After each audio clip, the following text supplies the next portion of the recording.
Hello, this is Robert Rickover at Body Learning, and today my guest is Cecile Raynor, an Alexander Technique teacher in Boston, Massachusetts.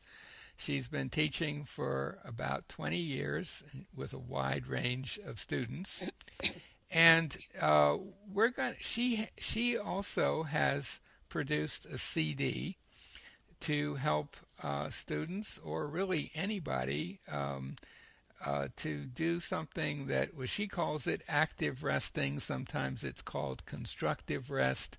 Sometimes it's called Alexander lying down. It goes by different names, but it's basically a very specific way to lie down that can have a lot of beneficial effects. And we're going to talk a little bit about that process. And but I'd like to. So, Cecile, welcome to the show. Thank you, Robert. Could you begin by just giving our listeners a short description of the Alexander technique?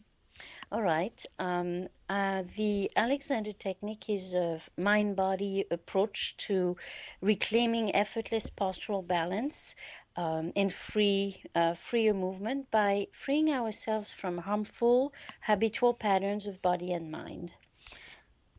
Right, and constructive rest or active Active. resting, however we want to call it, um, seems in some ways to be a kind of a retreat from activity. That is, if the Alexander technique is about how we do things, active rest is, I guess you could almost say, about how we don't do anything, or not anything obvious, perhaps. Mm-hmm. Well, I mean, it's interesting. I always find that some students stick to it really quickly. They love it right away. And those who need it the most are the ones who have trouble finding the time, or Yes. they find the time and they fidget. They just can't sit, lay still. And so that's an interesting aspect, which shows how it really challenges our habitual pattern when it comes to activity. So maybe what would be good, it would be for you to give a short description of what is involved with active rest or constructive rest. Mm-hmm. Well, again, there's different aspects. There's the fact that when we're laying down, um, the I always explain the physical part, how the disc between the vertebrae expand.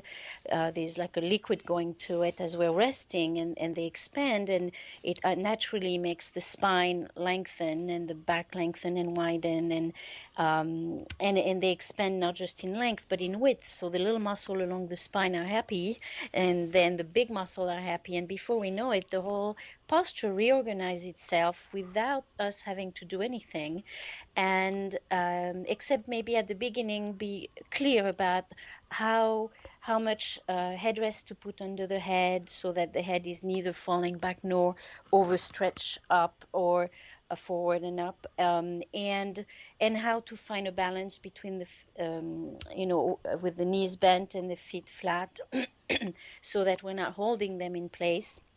Often I tell my students to maybe bring their knees to their chest and roll side to side for a second, and then bring their feet one at a time down, so that their lower back, not with the intention of forcing a lengthening, but just priming the lower back to relax through active resting. And so that's the physical part. It's going to help the body go back into better posture. The floor is guiding the skeleton as to reorganize itself, and being open and out. But of course, then there's the other You dimension. know, before you get to the other Yep, dimension, I yep, think it yep. would be good to say a little bit about just describe the lying down position a little more. Basically, you're lying on your back on a firm surface. Mm-hmm, Could be the floor, could be a carpeted floor, could even be a fairly firm massage table. A lot of Alexander mm-hmm, teachers work with students in that position on a table. So there is, as you say, some support under the head, and you described what considerations there are for that, and then I believe the version of there are a number of versions of active rest or constructive rest. In terms, they all involve having your knees elevated relative to your hips. I guess the classic version is you're lying down and your knees are bent and your feet are flat on the floor. Mm-hmm. And of course, you have to make sure that there's enough friction between the soles of your feet and the surface you're on that you're not going to be sliding forward all the time. Yeah. So it may mean putting on a different pair of socks or whatever. So that's the classic version of it. And then other versions would have you put a bolster of some kind under your knees, Mm. and then that eliminates any effort that you have to make. It's somewhat less challenging, or putting your lower legs on a couch or something like that Mm-hmm. to get again to have the key there is to have your knees elevated and to put yourself in a situation where there's really nothing that you have to do to be there, and yet you're conscious. Yeah, and but every time, I mean, I encourage people to really give it a good try, to have their feet flat on the ground, but by moving their heels slightly to find a balance point, Hmm. just because I think if people can do that, they also have a chance to release through their ankles and feet in a way similar to sitting at a chair or standing. And I believe that every time they release through their ankles and feet that way, they're also making their postural mechanism more alive. So, Right, so I think, you're yeah, introducing an element that is having the feet on the soles of the feet on the ground and some weight coming onto them a mm-hmm, little bit echoes standing or even sitting. So exactly, real life activities, whereas the bolster approach or the couch approach, it, it really takes you as far from any active activity as it's exactly. possible to get. And I have to say, my own personal preference is for the zero work one, but that Zero. may reflect inherent laziness on my part. Yeah, I But mean, it's more resting. either way that you do it, you're Yes. putting yourself in a situation where you're doing either no work at all or very little work, Mm-hmm.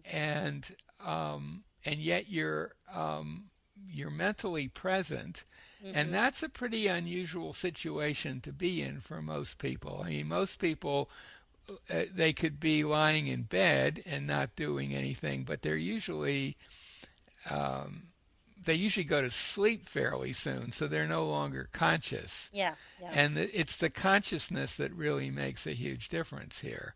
That yeah. you're aware, you can, after you do this for a bit, you could do some Alexander self-directing to enhance the process.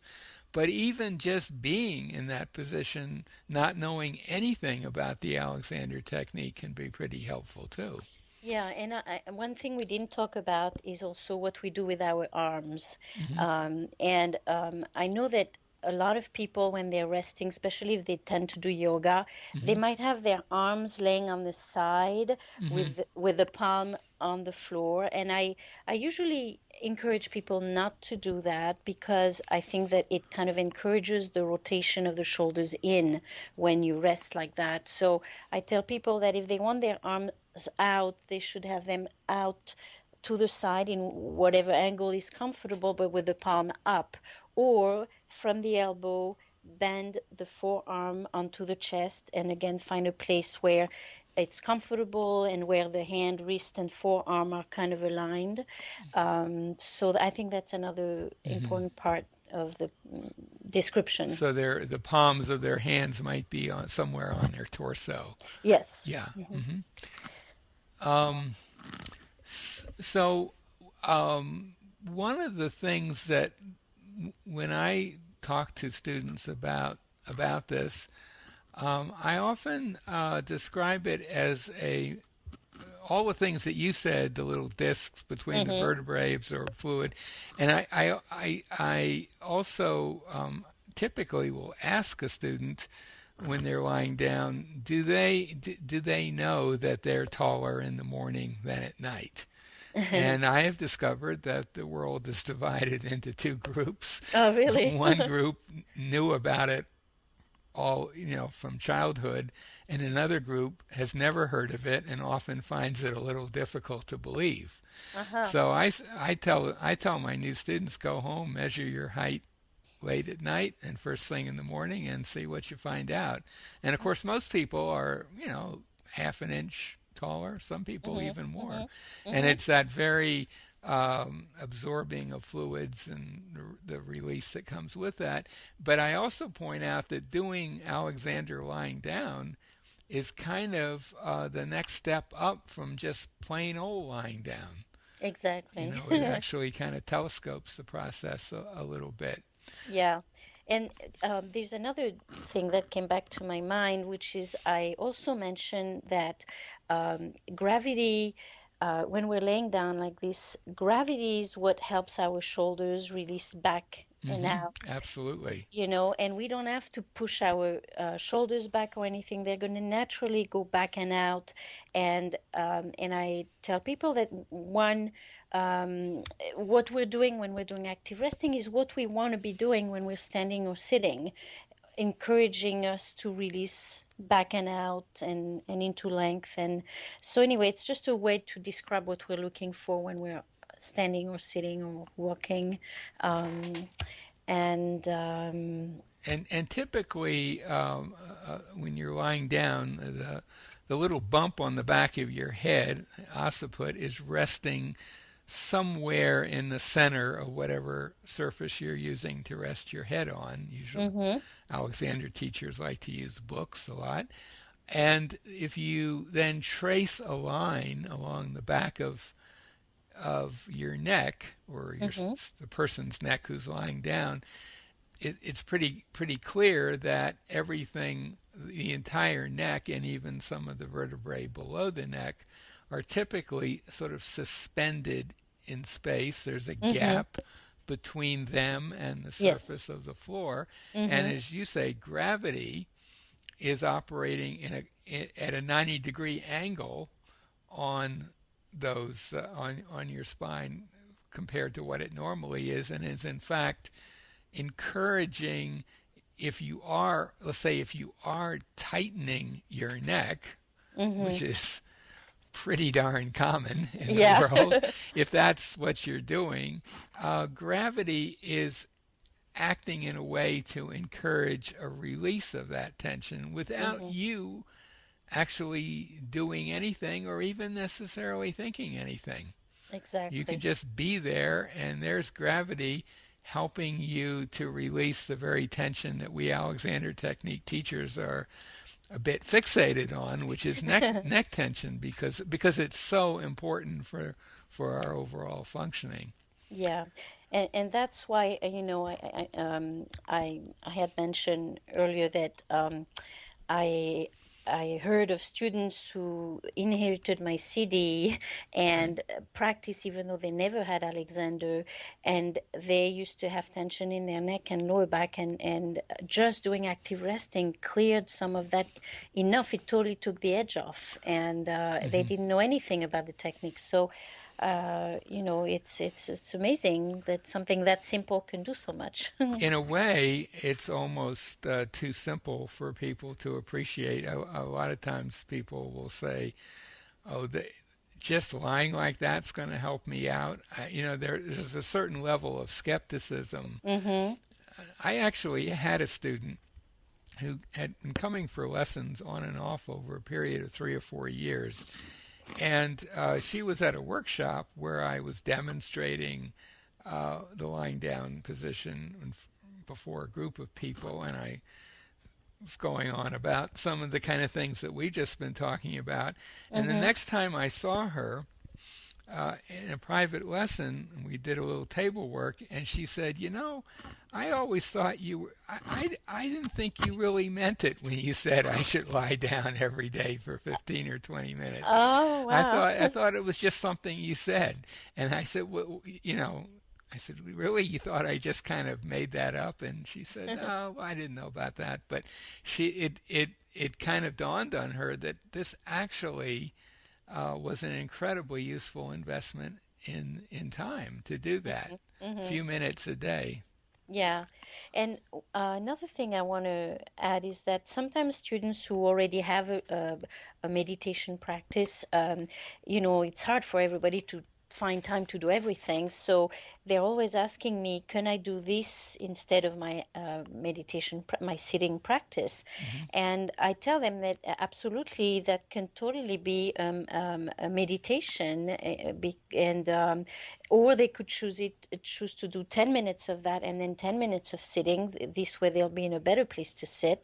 So there's a variety of ways to doing it, but definitely active resting has that dimension. It's not just to rest the body, it's not just to realign the body, it's also to quiet the mind, and it's also to develop mindfulness. And so whether we do that with that intention, or whether we're going to be listening to some music or whatever, that's going to also affect the extent of the benefit. But we can listen to music and still benefit on a physical level. But I think if we want to turn it into a meditation, then practicing mindfulness, which is to be aware of what we do while we do it. Yeah, and it's interesting. I had a student who found it very difficult to be in one place for that Hmm. length of time. Hmm. Uh, she was somewhat of a type A personality, and she just the idea of being still, Yeah. doing essentially nothing for 10 minutes was very challenging for her. But she also was very interested in the Dalai Lama, and Yeah. so she came up with a solution for her, which was to Hmm. listen to tapes Sure. or CDs or whatever of the Dalai Lama's lectures and talks as her quote activity while she was lying down. And she said, after I did that a few times, I could lie down for 15 minutes. It was no problem at all. And it was Exactly. really enjoyable. And I felt so much better when I got up. Exactly. And, Yeah. other people do listen to meditation tape. I mean, I tell them whatever it takes them to do it to start with is fine, especially if it's connected to what they're doing. Um, and it's definitely a meditation practice. And I know I had a thought that Yeah. crossed my mind, and it's zipped right by, but it'll come back maybe. um, Yeah. It might be interesting just to say how this position originated. Are you familiar with at least the version I've heard of Alexander, the developer of our work? He would work with students, and then I guess the way in which he taught in the early days, it kind of people would come out of a lesson, they want to lie down for a little while. They were kind of yeah. worn out from all that new way of moving and Yeah, I so on. remember that from the training. Right, and Alexander, being the kind of guy he was, he had a kind of a couch or some kind of a couch in his outer office, and he would see these students having emerged from his office, lying down on the couch, and he thought, well, why waste that time? So he got some of his assistants to work with them a little bit while they were lying down. Ah, no, I never And heard yeah, that. and that's actually the origin of, at least as I heard it, the origin of Alexander table work. Wow. Yeah. No, So thank you for sharing. yeah. Anyway, well, maybe this is a good place to bring our conversation to an end. Um, Okay. so my guest today has been Cecile Raynor, who's an Alexander Technique teacher in Boston, Massachusetts.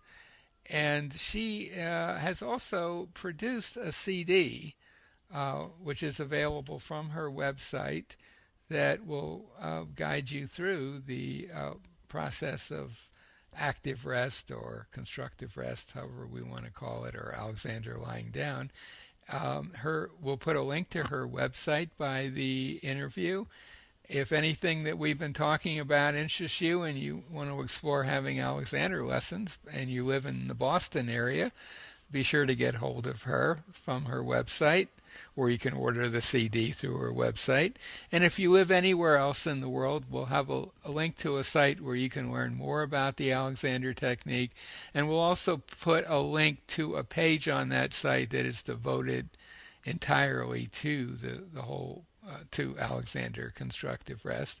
And that site will also enable you to find a teacher anywhere in the world. Cecile, thank you so much for being on the show today. Thank you for having me, Robert.